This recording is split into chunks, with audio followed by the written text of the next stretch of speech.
Jane Fonda, Fumbler. I didn't know that. He's lived a storied life. I will say, in some ways,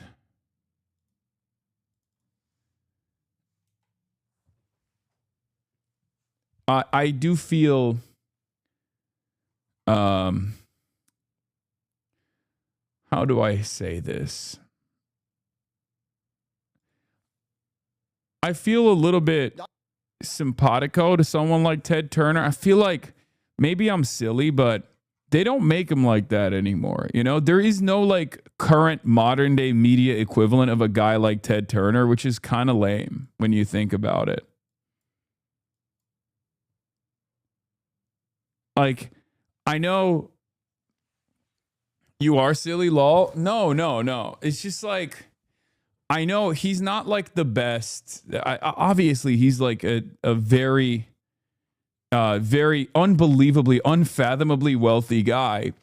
But he also was like, you know, he was straight up a fucking like media demon who had unique interests, eclectic interests, who actually pursued said eclectic interests. Whereas like nowadays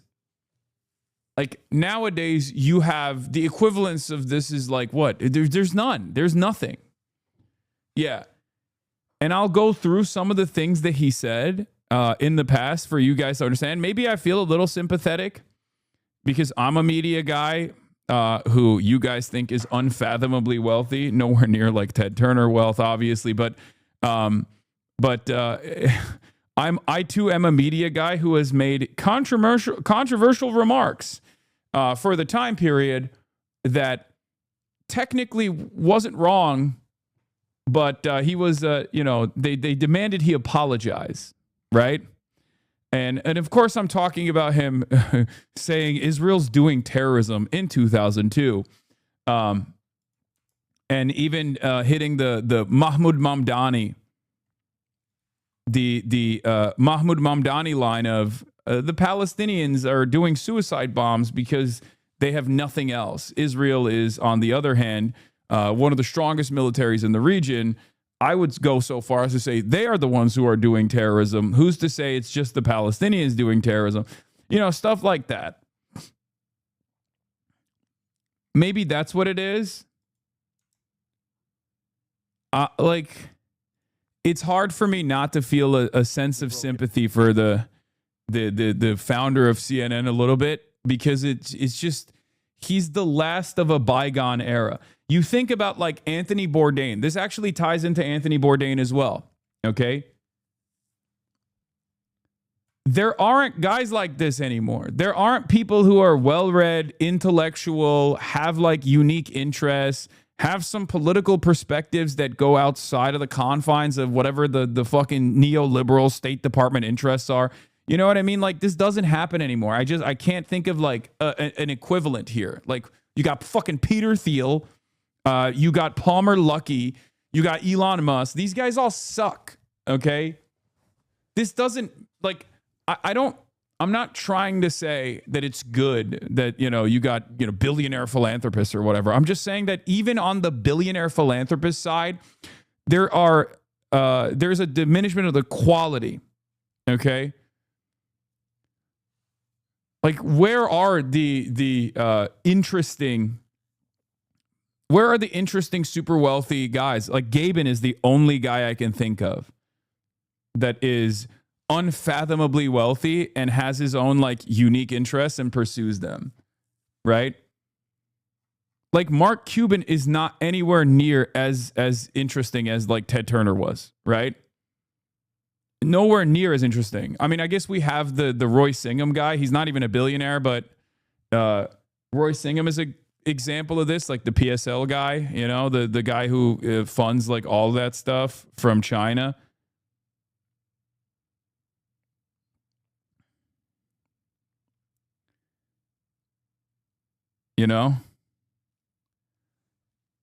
Yeah, Valve Gaben. Gaben is an interesting, eclectic billionaire kind of guy. I mean, he is. I don't know. Anyway, let's continue. He changed the world.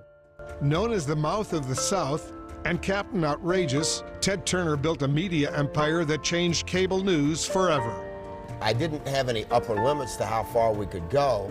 Champion, philanthropist, environmentalist. I don't know how to quit. It's not in my genes. But growing up wasn't easy for Ted. Born in Cincinnati, Ohio in 1938, his parents sent him to boarding school when he was just 4 years old. I didn't like boarding school. I wanted to be home. Ted's So sad. little sister, whom he adored, died of lupus at 17. About 2 years later, Ted dropped out of Brown University. He'd been studying classics until his father cut off the money. He thought I was wasting my time. So he went to work for his dad's billboard company. But tragedy struck again when Nothing boomers do impress me because they were basically living on easy mode. Chatter, this is not a regular boomer. He was also unbelievably wealthy. Like, he comes from a wealthy family.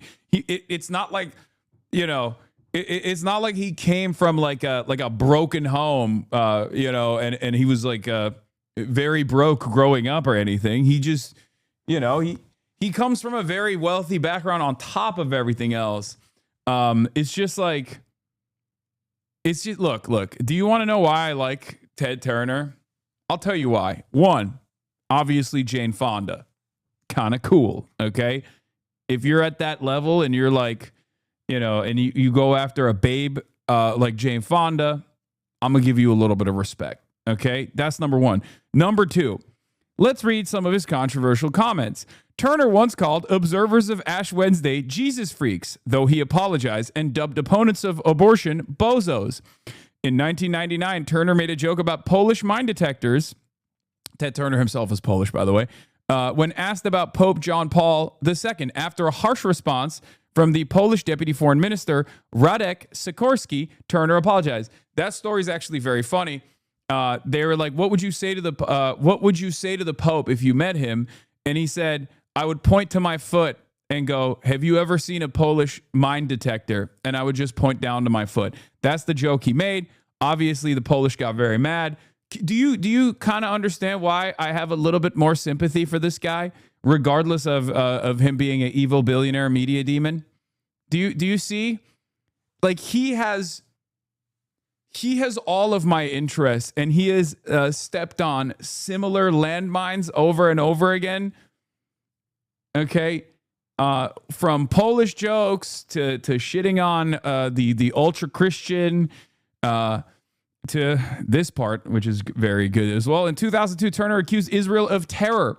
The Palestinians are fighting with human suicide bombers. That's all they have. The Israelis, they've got one of the most powerful military machines in the world.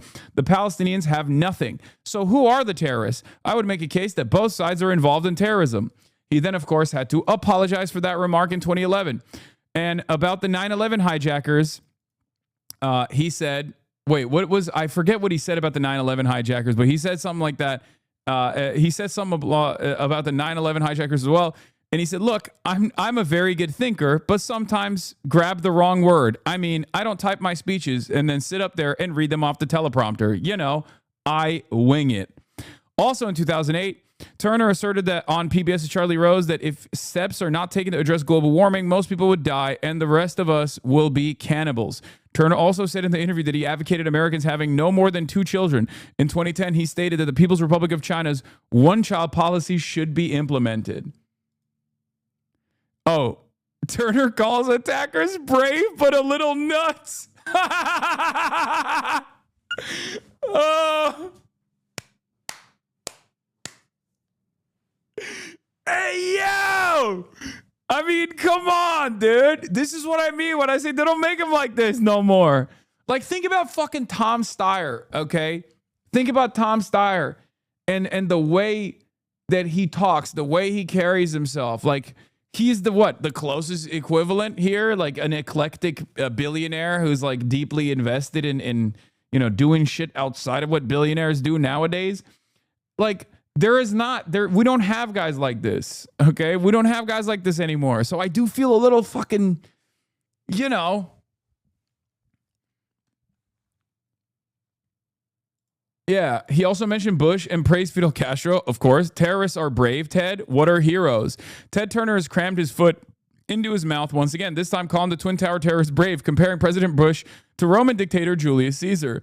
Stunning an audience of students at Brown University Monday night, the man known as the Mouth from the South and Captain Outrageous also commended Cuban dictator Fidel Castro. Do you understand? Do you fucking understand what I mean when I say he's just... I wish we had more guys like this. Ted Turner's not Polish? I thought he was. Am I wrong? Was he a WASP through and through? I thought, where did I get that idea? I might be wrong.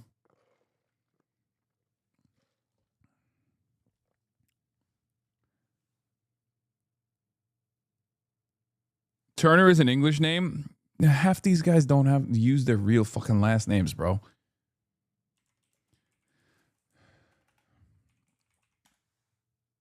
He was Turkish.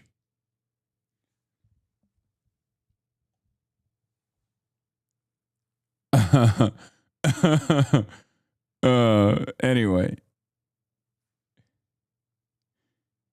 Not to mention that he was a wrestling guy who once owned his own promotion. Yeah. So, do you understand why I feel a little bit sympathetic to this guy, though? Do you get it? His name is Robert Edward Turner III. I think he was as waspy as they come. I don't know where I got the he was a Polish idea from.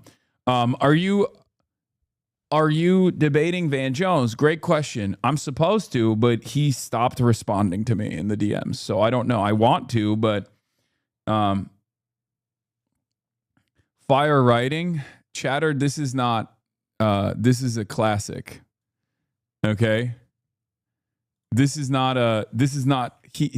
person didn't come up with that on his own.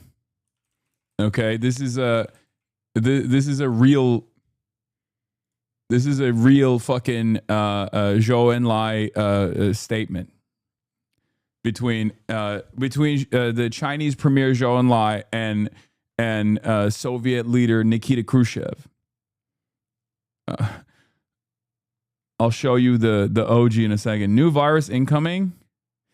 What the fuck? What is happening? What the fuck? Where? What? New virus? Hantavirus? What is it? The hantavirus kills you too effectively for it to become a full-blown pandemic? Is the kind of jaded analysis I look for from a virologist. What the fuck is hantavirus?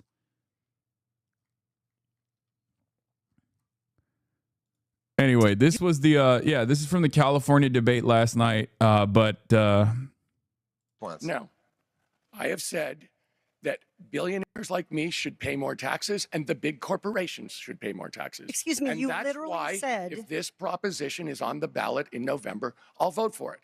But going forward, we do need to go further. This is a one-time tax, and it also doesn't spread the money across the government the way everything else does. And specifically, it doesn't go to education and teachers and students, which is a critical need in the state of California. The tax I'm proposing to close a corporate real estate tax loophole is more money, and it's spread throughout the only candidate that's actually balanced two budgets. Congressman. I'm confused. Do you support the billionaire's tax that is going to be on the ballot in November? Yeah. We watched this happen in real time, right? I'm the daughter of farmers, she said. You're a billionaire. We have nothing in common. Perhaps we do, murmured her New Yorker antagonist. What? Blustered Porter. We are, responded Steyer, both traitors to our class. So the original here, the original is a Khrushchev Zhou Enlai conversation. Okay, where that's what Zhou Enlai says to Nikita Khrushchev, right? This is also about how Khrushchev betrayed. It's at the time it was one of the issues that the Chinese had with the Soviets was that they had betrayed the Marxist-Leninist fundamentals, and they were no longer beholden to to the original principles of Lenin. This is like in the de-Stalinization period, if I remember correctly, and China did not like that.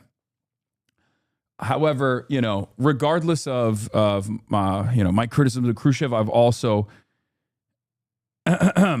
I also still maintain the position that he was a fucking lion, as you guys know, for bringing nukes to Cuba and allowing Cuban development to flourish in the aftermath of the Cuban Revolution. And the USSR did do a bunch of unbelievably cool things internationally during the Khrushchev period. So, every leader, everyone makes mistakes, but then they also have their moments, right? You gotta look at the positives, you gotta look at the negatives.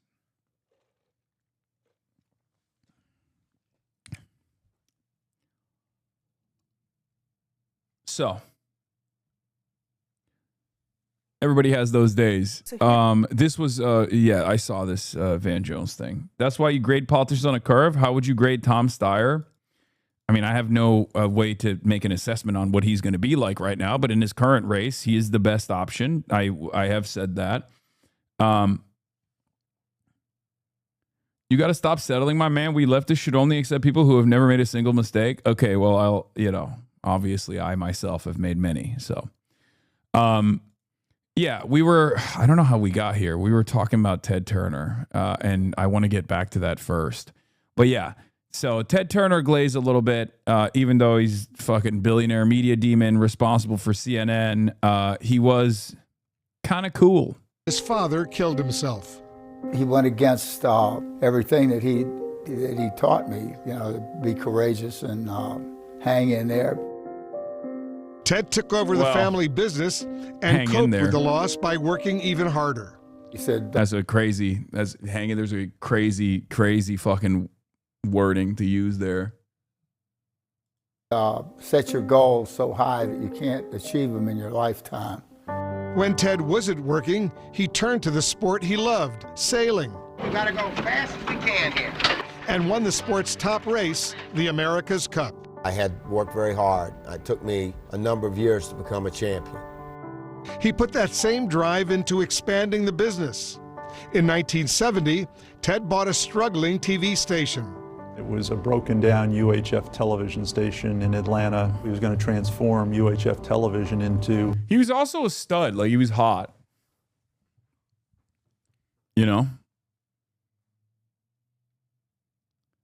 Bro, Mr. USA 2025 just replied to the Yale student speech you reposted. I'm Republican, but this is fire. Lamau. Wait, what is it? Which one is it?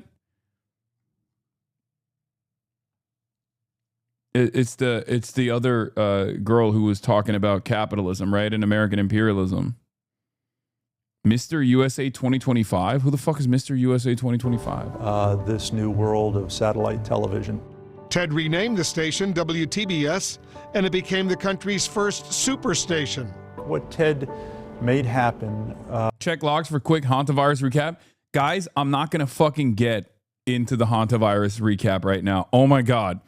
Some of you are seemingly unbelievably excited at the prospect of talking about yet another fucking virus developing. Okay, we are not going to do that right now. Please stop spamming hantavirus related shit. Okay, we will get there eventually. Okay, stop. Was just as important as the internet. Hantavirus is serious stuff. It's going to be bad. Please read about it. I'm going to get to it, man. I'm just not doing that right now. That's my fucking point. Jesus Christ. Revolution of the 90s and 2000s. But starting out, Ted needed content. He bought the Atlanta Braves and broadcast their games nationwide. The Atlanta Braves. The Braves became America's team. When we bought them in 1976, they were terrible. By 1995, Ted and his team were World Series champs. As he built the superstation, he set his sights even higher on a 24-hour news channel. I worked till 7 o'clock, and when I got home, the news was over. So I missed television news completely, and I figured there were lots of people like me. People did look upon that as a foolish idea that was destined for failure. But they underestimated Ted Turner. Most of the leaders of the world thought Ted was nuts. We sign on June 1, and barring satellite problems in the future, we won't be signing off until the world ends. We'll be on, we will cover it live. As based as he is, 24/7 News caused irreparable damage to our society. Yeah, 100%. Yes, CNN has been at the forefront of the brain poison that is American televised media, for sure. Yeah, it's terrible, but he's not based. No, he had his moments. Come on, bro. He literally fucking said Fidel Castro was dope. He literally said the 9/11 hijackers were brave, but a little crazy. That's what he said. Come on, man. Are you fucking kidding me?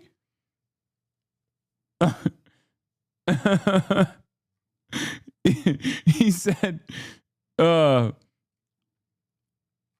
he said they want to hate on a hustler like you. Yeah, he gave us Adult Swim, Toonami, very important for me specifically. Yeah, he's the Robert Oppenheimer of brain poison and 24/7 News in some ways, but he also had some cool ass moments. I dedicate the news channel for America, the cable news network. Take 11, Mike Keel. CNN aired its first broadcast on June 1st, 1980. Good evening, I'm David Walker. And I'm Lois Hart. Now here's the news. It took 5 years to turn a profit. I lived for 20 years in my office. He was one of us. I mean, he would be in his house coat down having breakfast in the Hard News Cafe. And we'll get better by the end of the week. Critics called it chicken noodle news. But the Gulf War would give CNN the respect it deserved. You're going to hear the bombs now. They are hitting the center of this city. It was the first time a war was broadcast live on television, and it was only on CNN. I still believe that was the greatest scoop in the history of journalism. You can see her there. Ted didn't care as much about ratings as he did about being the most trusted name in news. Ted also cared about the world. Over a 10-year period, he donated Who gives a fuck about Ted Turner law? I mean, I do.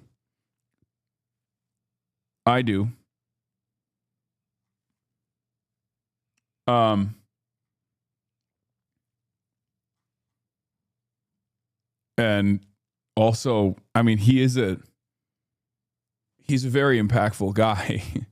It's kind of funny to just be like, who gives a fuck about this guy? But like, I mean, he invented CNN, dude. What are you talking about? Like, we hate it, sure. It's understandable, but why though? Not trying to be antagonistic, but seriously wondering, like, what's this guy's impact? Guys, he is the guy, the inceptor of the modern 24/7 news cycle. Are you guys fucking rage baiting me? What is happening? Read a book. Oh my God. Someone read a book, any book. Pick up any book right now. It might be a dictionary. It doesn't fucking matter. It might be a coloring book. It might be Kash Patel's book about the plot against the king. Just start reading. Oh my God. What the fuck is going on?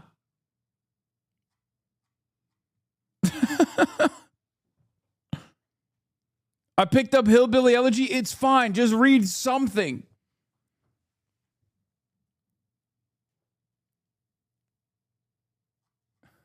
$1 billion to the United Nations. I'm no poorer than I was 9 months ago, and the world is a lot better off. And he expanded his empire, launching networks like TNT and Turner Classic Movies. In his personal life, Ted was married and divorced twice with 5 children before he finally met his match, Jane Fonda. She agreed to have dinner with me. For me, it was love at first sight. I can't ever forget the reasons that made me fall in love with him. I've never met any human being that thinks the way Ted does. Ted was a visionary, a titan, even Time Magazine's Man of the Year. But in 1996, he sold his networks to Time Warner. He got almost $8 billion. I said, Ted, if you sell, you will no longer be captain of your own ship. Ted Turner. Ted. 5 years later, Time Warner merged with AOL, and Ted was out. Ted used the description, I've been fired. Ted got shafted, and it hurt. It was more than just a company to me. It was a way of life. Yeah, but what did he do? I'm gonna die. Bro invented CNN, okay? Like, baited? Okay. He lost his empire and the love of his life. After 10 years of marriage, he and Jane parted ways. But you love her still? Yeah. To this very day? To this very day. He fumbled the biggest baddie, Jane Fonda. Anyway, that's a big L. Big L for Ted. Big W for Ted, also big L for Ted. But Ted never gave up. His final act, saving the planet. He created the UN Foundation and the Nuclear Threat Initiative. On his Montana ranch, he made it his mission to save the bison. Hi. Well, you never go home, do you? I know. And he opened restaurants to ensure their survival. Ted's love of the outdoors has made him perhaps the number one environmentalist that I've ever known. Before his 80th birthday, Ted revealed he had Lewy body dementia, a progressive disease. He spent his final years treasuring private moments, his ranch, and his family. He wants to know that when he goes out, it will be with the love of his children and grandchildren. You can never take away what he created and what he did. We have never seen a man quite like Ted Turner before on this planet. And I don't think we'll ever see another one like him again.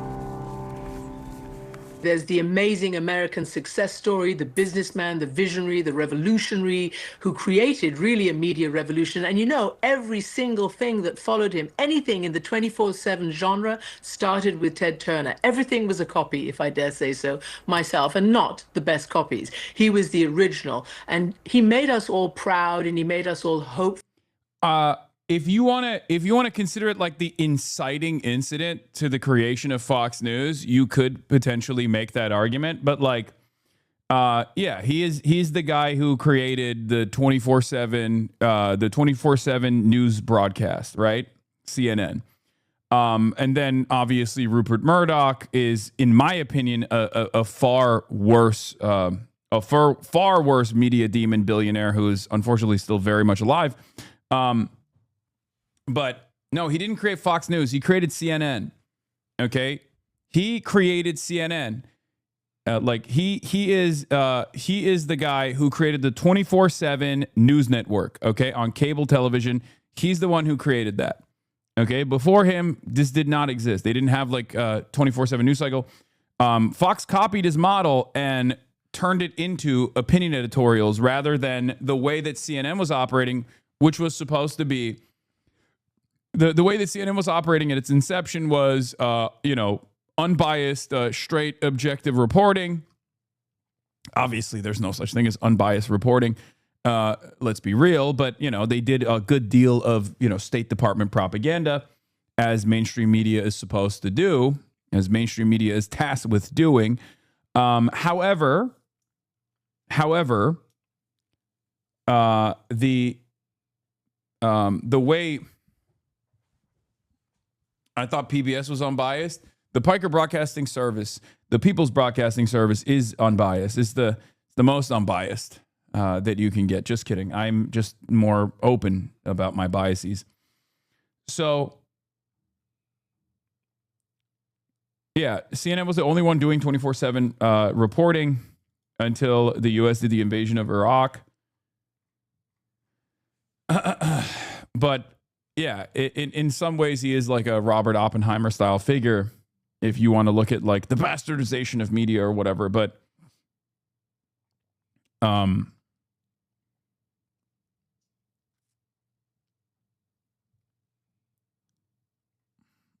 they were destructive in their Afghanistan, Iraq coverage. Yes, guys, this is not a defense. this is not a defense of like CNN in general. Okay. This is not a defense of CNN as an institution. I'm just telling you why he was an impactful person in media history, both in the United States of America and also around the motherfucking globe. Okay? That's it. Because people were like, what's up? What's up with this guy? Like, why are you covering this? So I'm explaining it to you. Okay?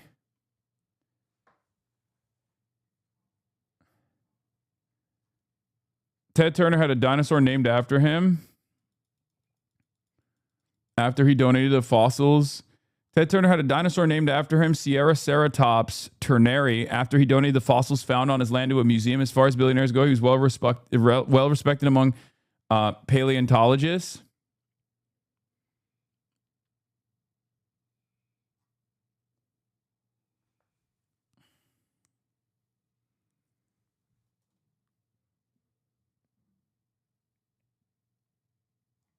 Yeah, I'm not saying he's a great guy or anything like that. I'm just saying that he is an impactful figure in media history.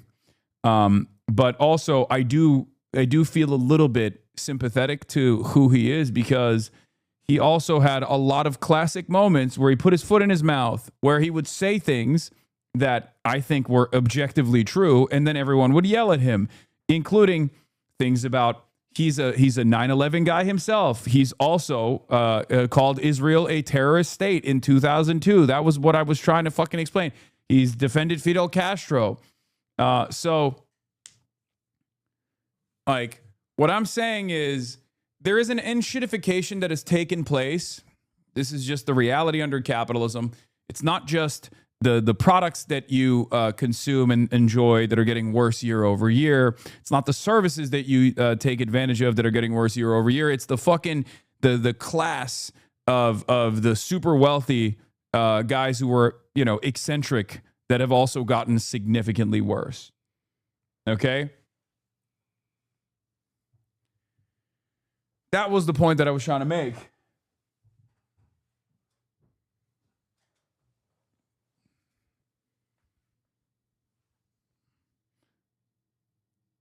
Is Trump trying to retcon Ted Turner here? President Trump on the passing of Ted Turner.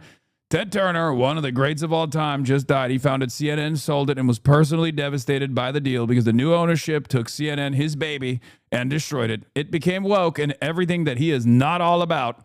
Maybe the new buyers, wonderful people, will be able to bring it back to its former credibility and glory. Regardless, dude, he would kill himself, okay? Like, if he didn't have advanced dementia at his old age and recognized what was taking place with CNN post the initial merger that already was devastating for him, he probably would have just killed himself, okay? Yeah, sure. I'm sure he would love the thing that he founded turning into a fucking flesh puppet for Donald Trump and the state of Israel. Like, definitely very exciting. Yeah, he's rolling in his undug grave currently.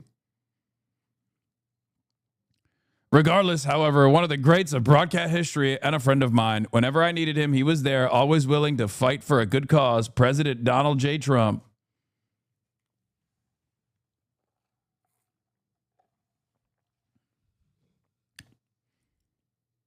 I mean, yeah. Turner calls 9/11 attackers brave, but a little nuts. I mean, that lives in my mind permanently. So, yeah, he was a little crazy. He was definitely a little crazy, a little interesting guy.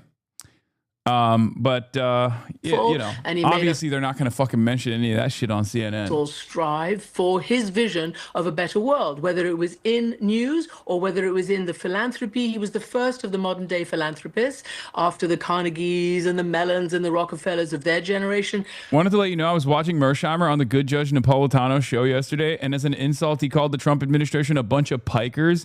He hit the word hard too. Maybe that's why he's not coming on the show.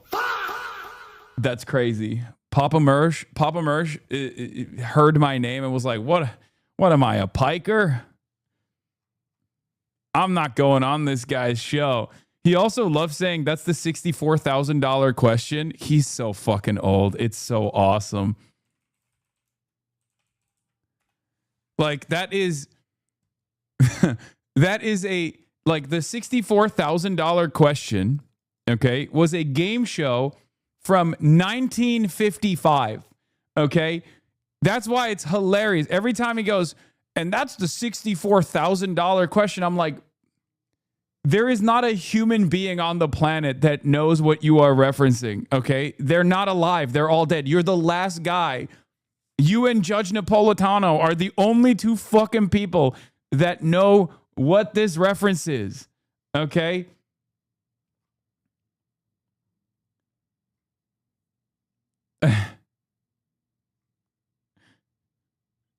This is like the first game show.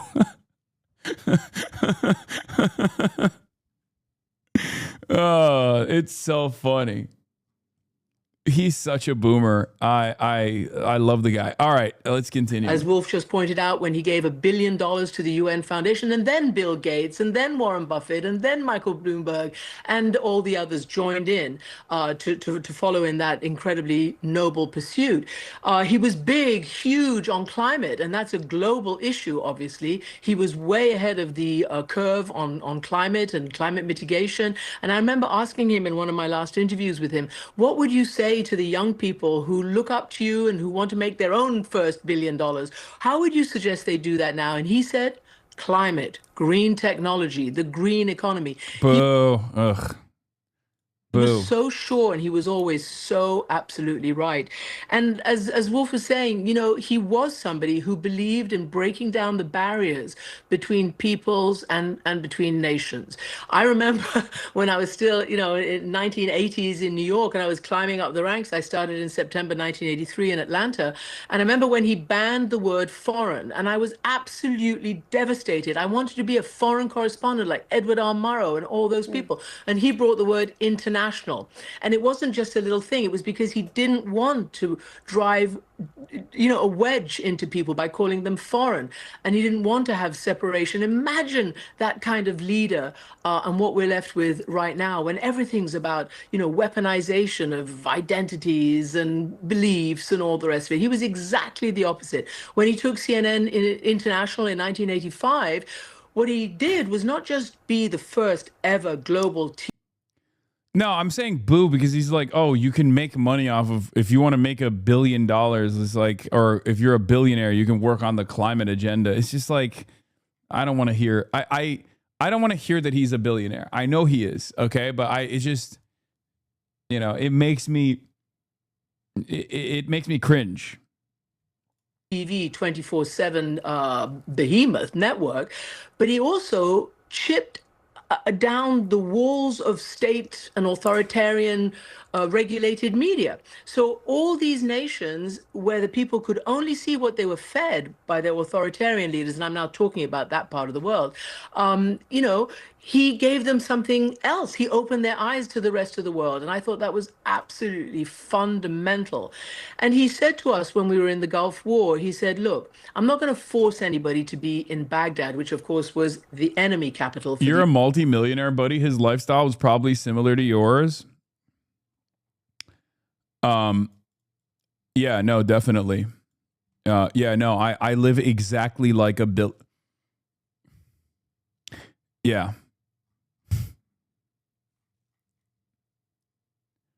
Yeah, no, famously, $1 billion is very close to my level of wealth and fortune.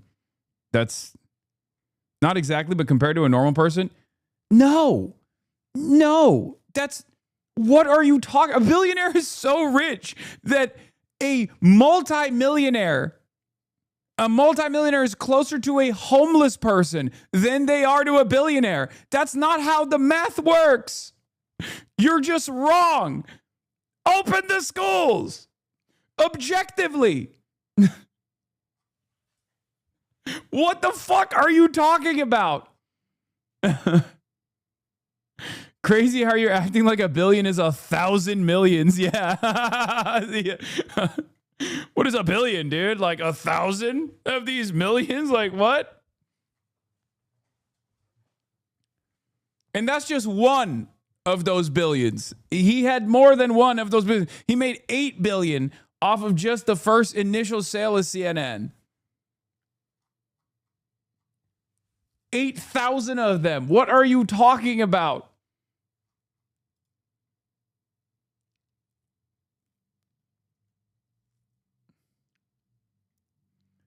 Yeah, 11 days versus 32 years, okay? United States. We had been reporting in Saudi Arabia and around, and we also had distinguished ourselves as CNN, the reporters there in Baghdad. But when it came to the war, you had the president, you had the chairman of the Joint Chiefs, you had all these people call Tom Johnson, our president, and say, you better get your people out of Baghdad because it's going to be real. Obviously, I agree with you, but their point is probably when it comes to lifestyle, beyond a certain point, being a multi-billionaire isn't even that much more luxurious. It's just a bragging rights thing. No, it literally, there is levels to this shit. We just don't even know how to fathom the levels to this shit. So no, it's objective. The only reason why we think that way is because people that are at that level, with the exception of like Elon Musk, know better and shut the fuck up about it. Okay? It's not even remotely close. Okay? There is absolutely varying layers of wealth. Like these people purchase mega yachts and shit, and it doesn't even put a dent in their overall finances. Like they purchase mega yachts worth more than whatever I will make for my entire lifetime, and they don't even think about that purchase. That purchase doesn't even, they purchase that with the like, for them, the amount of wealth they have is so unfathomable that a mega yacht that they purchase is like me purchasing a fucking slice of pizza with my current level of finances. And that mega yacht is worth more than I will ever be worth for the rest of my fucking life. Okay? They're purchasing a mega yacht like they're door dashing. That is the level of finances that they're operating on. It's just not even close. There's two reasons why we can't comprehend it, where it's like, it's just so unfathomably wealthy. Like the number difference is so vast, so large that we just can't comprehend it at all in our minds. That's how big it is. But then also on top of that, it's just, oftentimes these purchases are not done in broad daylight. So you have to Google it. You have to look at it. You have to search to see what they're